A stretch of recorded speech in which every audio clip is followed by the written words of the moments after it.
On a windy afternoon last weekend, Cynthia Smith was on a boat in the Gulf of California, searching for one of the rarest marine mammals in the world. Never before had a vaquita porpoise been successfully captured and cared for by humans. But Drive Smith, a veterinarian with a group known as Vaquita CPR, knew that the porpoises, whose black-rimmed eyes and dark noses have earned them the moniker "Panda of the Sea," were likely to disappear without human intervention. Scientists estimate there are fewer than 30 vaquitas left in the wild.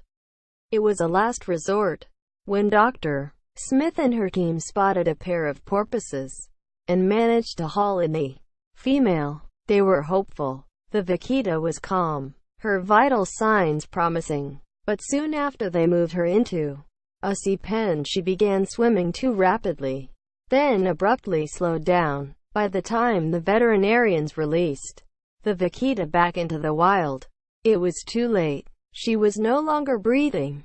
Dr.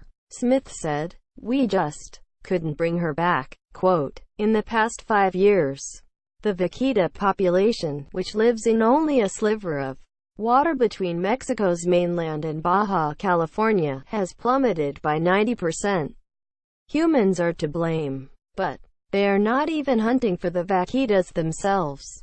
The animals, the world's smallest porpoises, get tangled and drown in nets set illegally to catch another endangered species, a fish called the totoaba.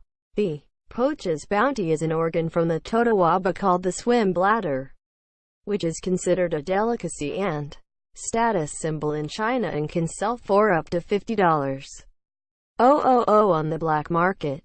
It has been dubbed aquatic cocaine. Mexico banned totoaba fishing in 1993, but it was only in 2015, when vaquita numbers dwindled to about 100, that the government also banned most gill nets, including those used for catching shrimp and other kinds of fish. The gill nets catch the totoaba and also trap the vaquitas.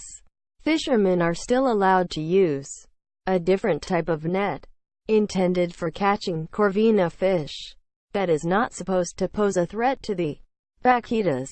But because the corvina and totoaba fishing seasons overlap, fishermen can hide the totoaba nets beneath the corvina nets on their boats, said Lorenzo Rojas Bracco, the director of Vaquita CPR. "You can use a corvina as a cover-up, and that's what happened," he said. Most of the region's fishermen, who have been out of work since the ban, poach totoaba swim bladders, which fetch $3.00 to $10.00 per kilogram, said Andrea Crosta, the director of a group that investigates the totoaba trade. An equivalent catch of shrimp might earn a fisherman $200 at best. If you're out here on the water, you're not risking jail time to catch shrimp, quote, said Dave Batter, a spokesman for Vaquita CPR. After the death of the captured vaquita, the scientists agreed to shut down the program. The evidence today is vaquita are not good candidates for being protected in this way, Dr. Smith said. "It's heartbreaking." Quote, "The scientists had hoped to keep the animals in captivity temporarily, and possibly even breed them until gill nets were eliminated from their habitat. While any wild animal is expected to experience some stress when captured, the group had hoped the vaquita could cope with being handled." Last month, the scientists released a vaquita calf they had pulled from the waters when they determined it was too young to be separated from its mother. Other conservationists had been critical of the plan. "I was telling them that this was going to happen. You're going to stress out the animals," said Paul Watson, the founder of the Sea Shepherd Conservation Group, which also works to protect vaquitas. "They are very elusive. They are very shy. You're going to kill one of them." Quote, Mr. Crosta said that while he admired the work of the biologists, they couldn't possibly solve a problem that starts in San Felipe and ends in a shop in China. Quote, "The fate of the vaquita," he said, was entirely in the hands of law enforcement.